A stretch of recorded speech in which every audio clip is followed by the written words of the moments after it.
jamming on our microphones now in the intro? I was.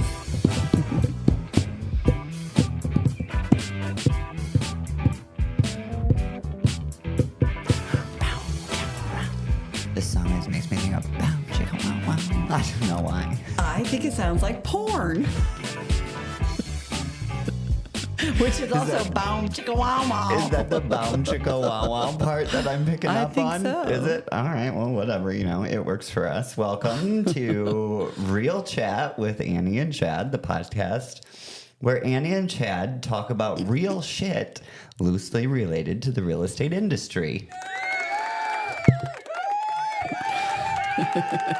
Good job remembering that. I know, right? It's a hard script to remember. What's going on this week? I'm tired. I don't know why I'm so tired, but I am. You look tired. I know I'm tired. Feeling very tired.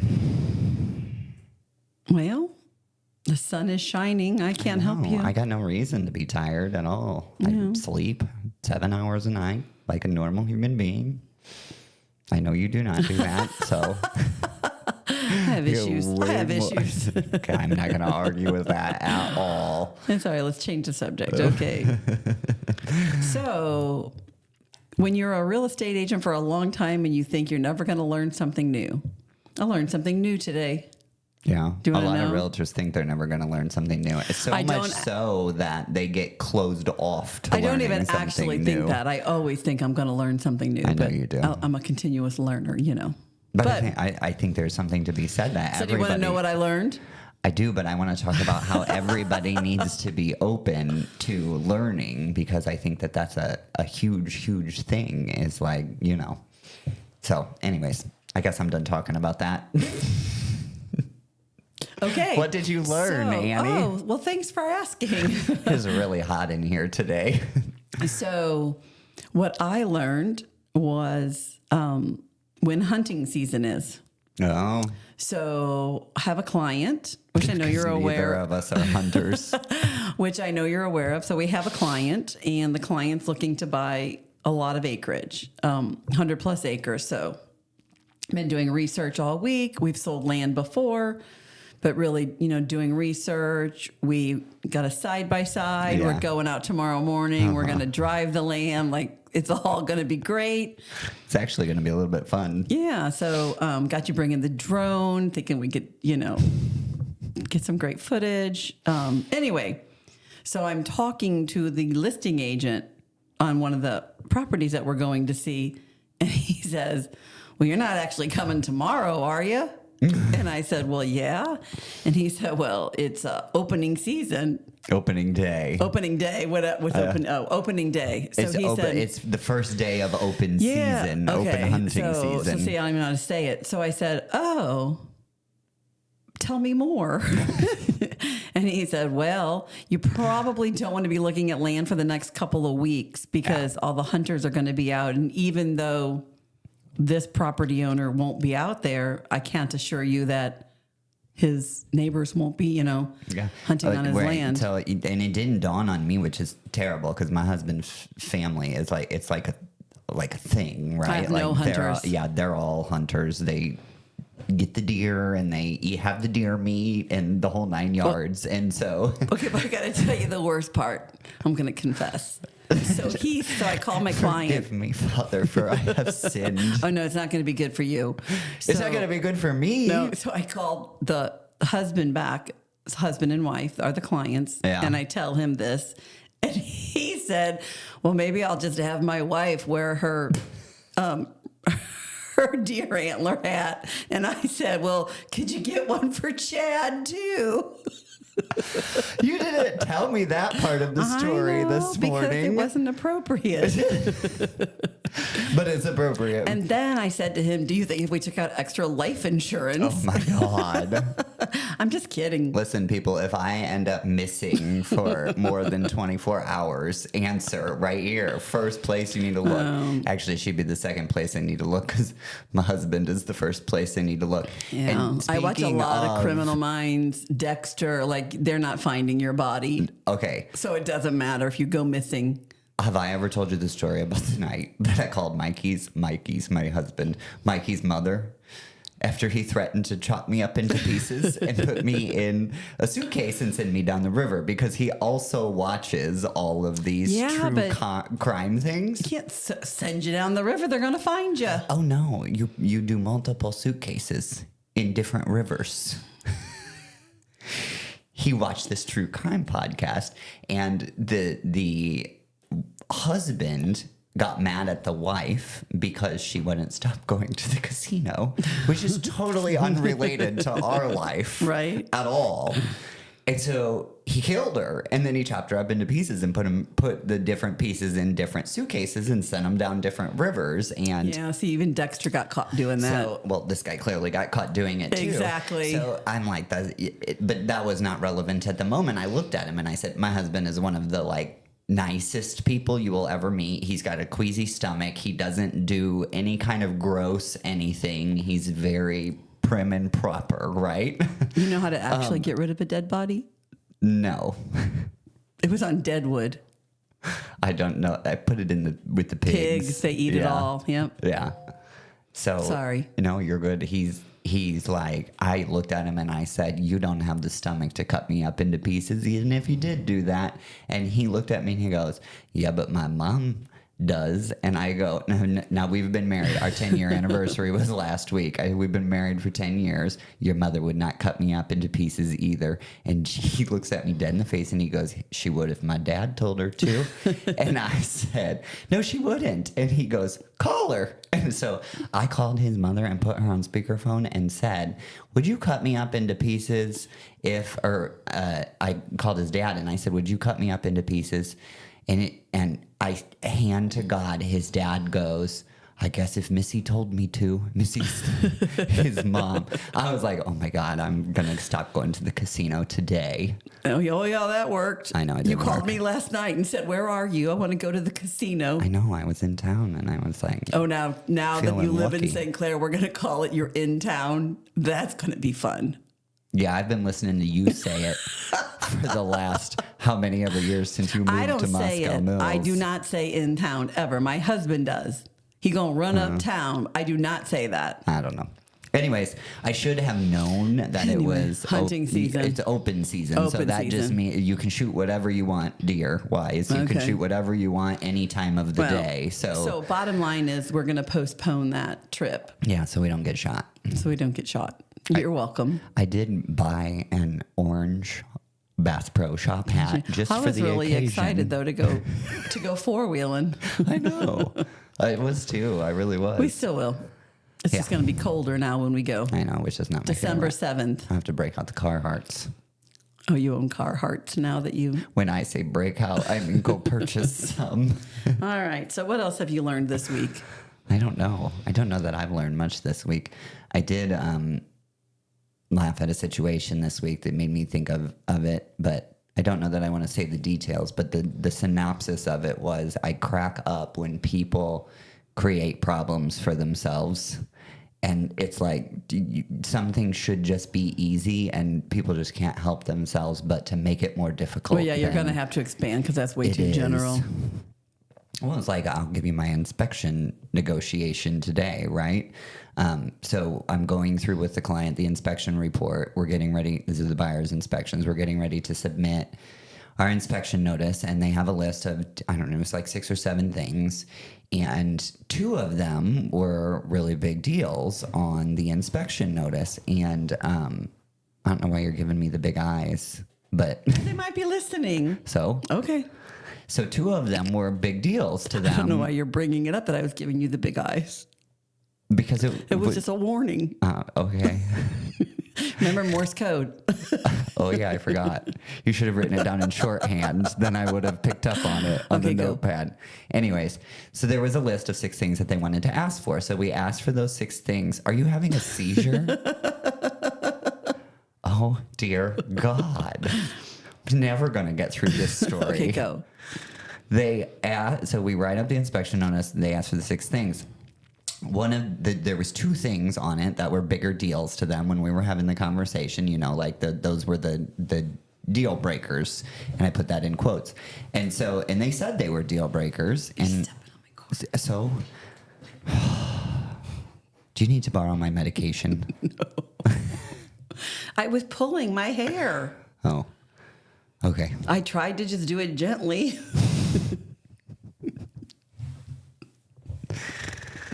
Anyways, there was two bigger things on the inspection notice. One of them was that the HVAC system was really old and potentially not working, which turns out it was working. So that was all great. We had it asked to have it serviced, had it serviced. They're asked for home warranty to solve that, right? Big deal. The second one was there's a shed. Yep.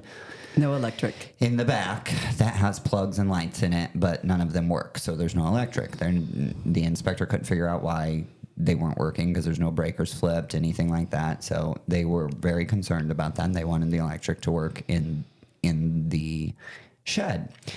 So we sent over the notice and we asked them to restore the electric to the shed and do the other things which are really irrelevant. Well, the agent called me back today and she's like, so there's just one thing and I don't think it's going to be a big deal, or whatever, or I'm hoping it's not going to be a big deal. And she goes, there was never electric to the shed to begin with. They built the shed and they put the plugs and lights in it in preparation to, but they never ran the main line and the sellers don't want to do that. And so having had the initial conversation with the buyers being that's one of their two deal breakers, I got really nervous about, that's going to suck. They're not going to want to buy it, blah, blah, blah, blah, blah.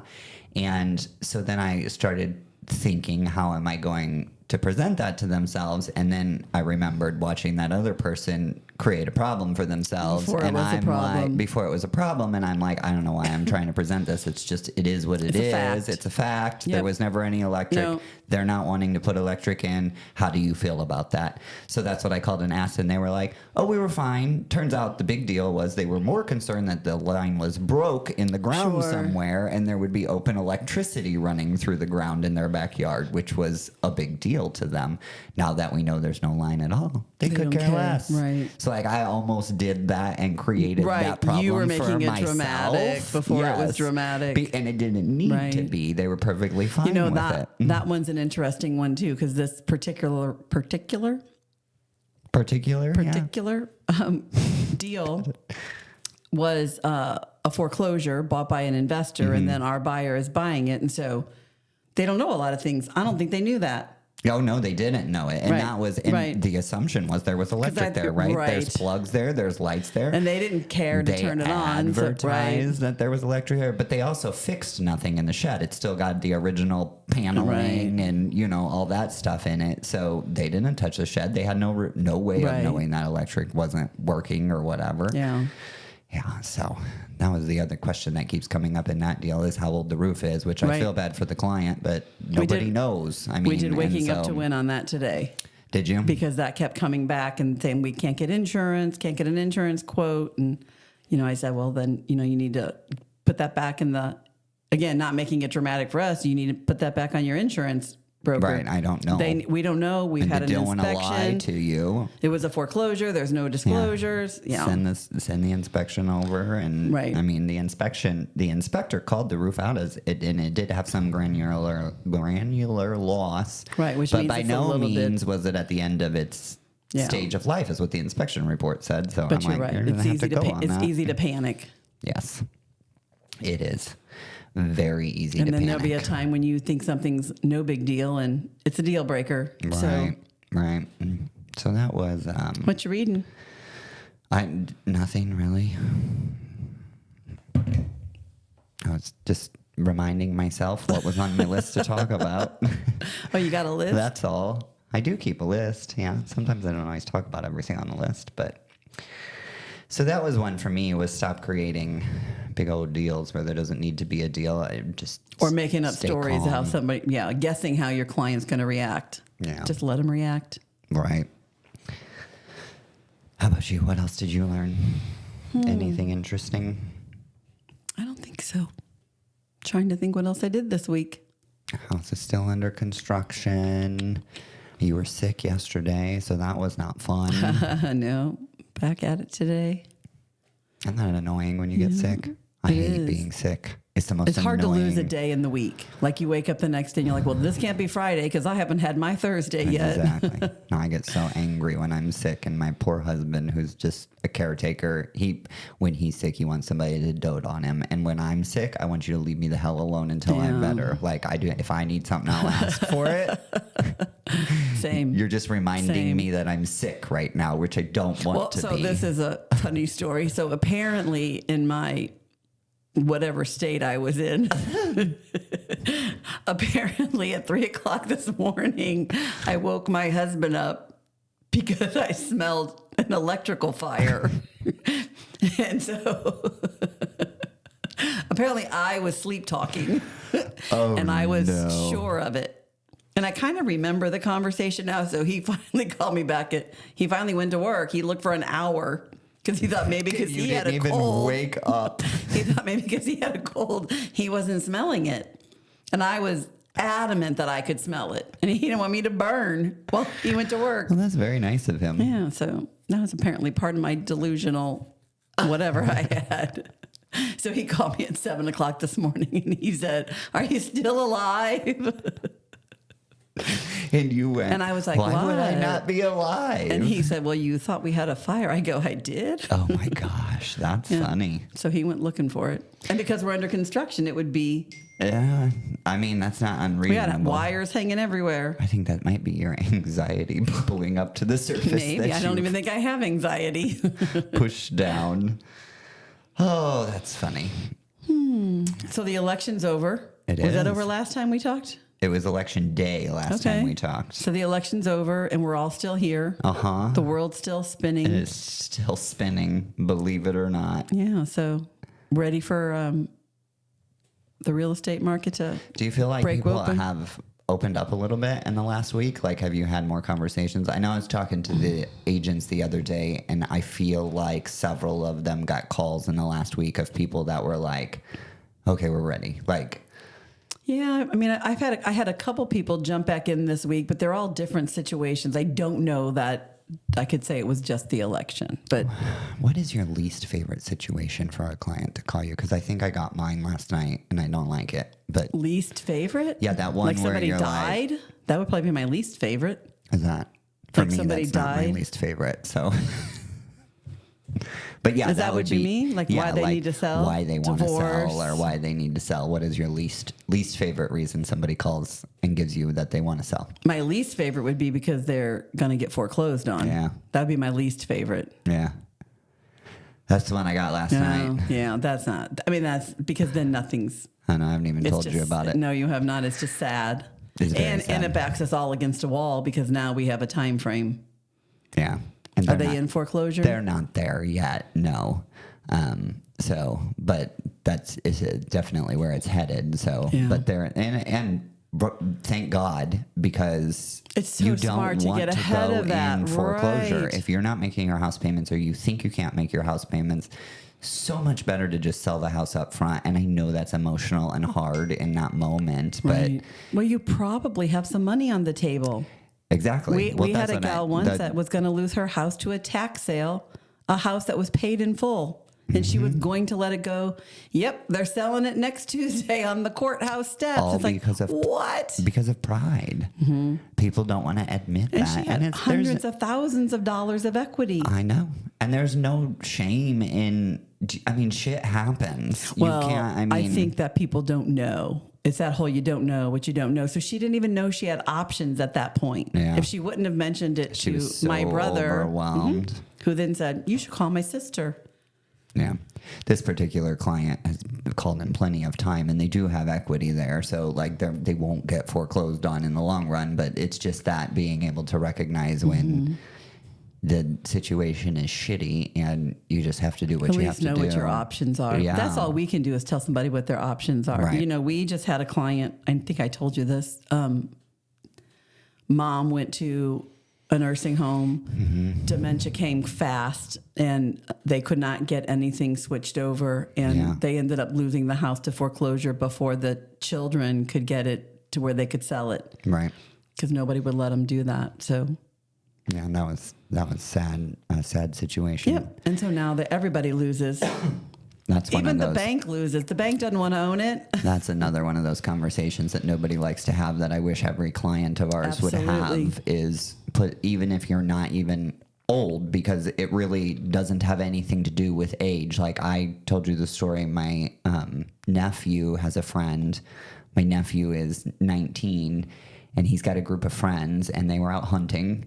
And his friend was 17 and they were out in the woods, and the friend, there was a group of 6 of them out there, and the 17-year-old grabbed his head and screamed and then fell to the ground, and they called 911 and 911 tried to have him do CPR and all of that. So they did CPR and everything on him.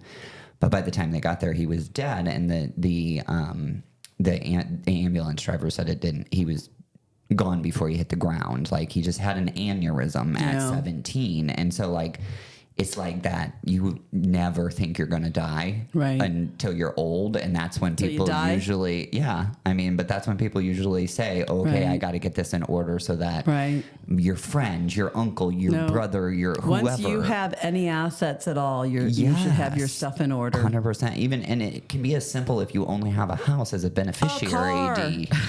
A car with a TOD. Right, which is a transfer on death. Yes, and a house, you can file a beneficiary deed. But nobody teaches this at school, so you don't. If you don't have someone teaching you, you don't know. No, because it's estate planning, So, but everybody should do that no matter how old they are, because you don't ever know. The most common ones are when dementia strikes or something like that, obviously, but you never know when that's going to hit either. I mean, my grandmother was 61 when she got diagnosed with early onset dementia. So like and you don't work your whole life to have somebody else take your stuff, you know, or even a piece of it. Well, and by somebody else, when you have nothing in place, the state takes half of it. Absolutely. And even when you think you have it in place, it doesn't always happen. It still goes through probate and they still take a chunk. It's true. So that is crazy to me how probate gets away with that. Yeah. But anyways, so that's your least favorite. That's my least favorite. What's your most favorite? Somebody calls and what's my most favorite? I don't know that I have a most favorite. That like reason that somebody wants to move. I think that I have most favorite houses to sell. But I don't know that I have most favorite reasons somebody wants to move. I mean, most of the time. Mine is that when we helped them as a young married couple, and now they're, you know, on their second or third baby, and they need more space. I know that's not your thing, but totally it is mine. It's thing. Mine. Yeah, that's fun. I think I would be more excited for somebody that got rich and wants to buy a bougie modern house than, you know. We don't know those people. Oh, I don't know. Somebody might win the lottery. You never know. Or at the casino. That's true. You never know. You never know. You won't. I know one thing is for sure. You can't win if you don't play. It's true. That much I know. Why do people get jealous when I win? I don't really. If you send me a picture that you won $1,000, I'm like giving you the woo and the happy. I sent like 3 people my winnings last week, and they were like, "Oh, you dog! Oh, I'm so jealous." I was not one of those. I said, "Yay!" Didn't I? I think you said I'm jealous. No, I did not. I think you said no. Oh no! I think you said I'm mad. Nope. We're going back to the picture. My exact response was, God, I hate it when this happens to me. He said, okay, let Andy quote. I sent him a picture. Can you see that? I got aces with the kicker. And Chad said, Barat!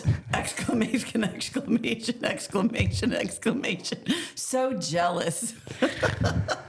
At least I didn't bet you $1,000 on that one, and I'm another $1,000 in the hole. You have a right to be, because when we go together, we usually play partners, and then you would have got half of it. That's probably why you said it. Not to mention 9.5 times out of 10 when we either of us go to the casino, it's together. So correct. It was odd that either of us, with? Your husband, for your anniversary. Oh, yeah. Which also, by the way, happens to be the same day as me and my husband's anniversary. That was totally random. Yeah. Yes, because Chad got married on the courthouse steps right around his 26th birthday. But it just happened to be on our anniversary. It did. Well, back in the day 10 years ago, is that what you're saying? No, I'm going back. So Michael I never know whether to call him You Mikey call or him Mikey Michael. earlier, so we'll just stay with I Mikey. know. Formally, he's known as Michael. He only his family and friends call him Mikey. Okay, well, so. we're family and friends. Yeah, so Mikey and I got together in 2009, and we bought our first house together in 2010. But at the time, we weren't allowed to get married. Right. So that's how old I am. And that year that I had turned 26, I was losing my insurance off of my parents' insurance. But because we owned a house together, we had joint bank accounts. I mean, for all intents and purposes, we were already married. We just weren't married because we weren't allowed to go to the courthouse and get the document that says Right. we're married. And so it was, and his company, which is a great company, Missouri American Water, who your daughter works for now too. So it's a great company, but they did allow what we called ourselves domestic partners at that point. But we had to prove that we were partners and not just friends. So we would have had to go through I think the packet was 19 pages long I just watched this movie. of questionnaires and stuff like that in order for me to go on his employment insurance. Yep. And so we could have done that, but I looked at him and I said, they just legalized it. And we Let's had just do no that. intention of getting married, because we had already bought our house. We had already bought each other rings. We had already did our own little private thing. We had our own little housewarming party that was like our wedding reception, the whole 9 yards. I'm like, it seems like so much easier just to call the courthouse and get a marriage license. So I called up to the courthouse, and the next date they had available was November 7th. So I booked it. And then I called Annie, and I said, because when you go get married at the courthouse, you still have to have witnesses. Right. So I have to have 2 witnesses. He has to have 2 witnesses. And Annie was one of my best friends even back then. So I was like, will you come be my witness at my wedding at the courthouse? And she said, yes. When is it? And I said, November 7th. And she goes, shut up. And I said, what? And you're like, that's my anniversary too. So ever since then, we're anniversary friends, which is fun. Every year we go out on our anniversary. We did. I was supposed to be gone this year. I'll say, except for this year, we didn't. Well, because I was planning on being out of town, but then I had a little bit of a panic attack at the airport and got overwhelmed. So I needed that I went to time. the casino without you and won. Yeah. Maybe it's a sign. Maybe you should go without me more often. Maybe. Bringing me down. It is the case usual. So, anyways, what else with it? I can't believe how high interest rates are. When are they going to come down? Soon. Are they? Yes. Okay. You heard it here. You heard it here first, ladies and gentlemen. I really hope they do. They were 7 this morning when I looked, which is... We had a client get a pre-approval today, and he was shocked. It makes no sense at all. Yeah. It's so out of balance with everything that I understand about the rest of the market. Yes, yeah. I don't waste any time even I know entertaining it's not our it job, but yeah, that's right. I like to know things. So, but anyways. It's still a good time to buy. Oh, it's always a good time to buy. I mean, a rate is not forever. They come That up is and they correct. go down, and you can refinance and do all those things. Right. If you like the house or you need a new house, buy the house, because And there's less people buying right now. It's true. No, I just bought a house. My rate's 7%. So Is it? Damn near. Wow. Not quite, but yeah. I think I'm I ended up staying with forever in my 2.75. 6.785. Is it? Wow. Yeah. So Oh, well. in a year from now, if they're in the 5s, I'll refinance. And if they're it, not, they're and not. I can afford the interest rate, and 6.875 is still better interest rates than when you bought your first house. We listen to too much. Mm-hmm. Figure out what you want, see if you can afford it, and move on. 100%. And stop listening to the fear mongers. I know. Can you read my mind? Is it time? It's time. All right, Chad, do you have a motivational quote for us? I do. Are you ready for it? Yes. Okay. It's from Greg Anderson. And he says, focus on the journey, not the destination. Joy is found not in finishing an activity, but in doing it. It's a good one. I know. I think it kind of lends to that whole staying calm and not creating problems for yourself I was talking about earlier. And also your story about your renovation, too, a little bit. Yeah. Like you're doing that with your renovation. Like have joy in the process. Right. Yeah, and have fun while you're doing it. Yeah. Because you ain't going to have fun when it's done. And Well, you will, but you bill can't. comes But you're in. always waiting for the next thing. That's Right. what, yeah. Right. Good one, Chad. Good one. Thanks. Spanks.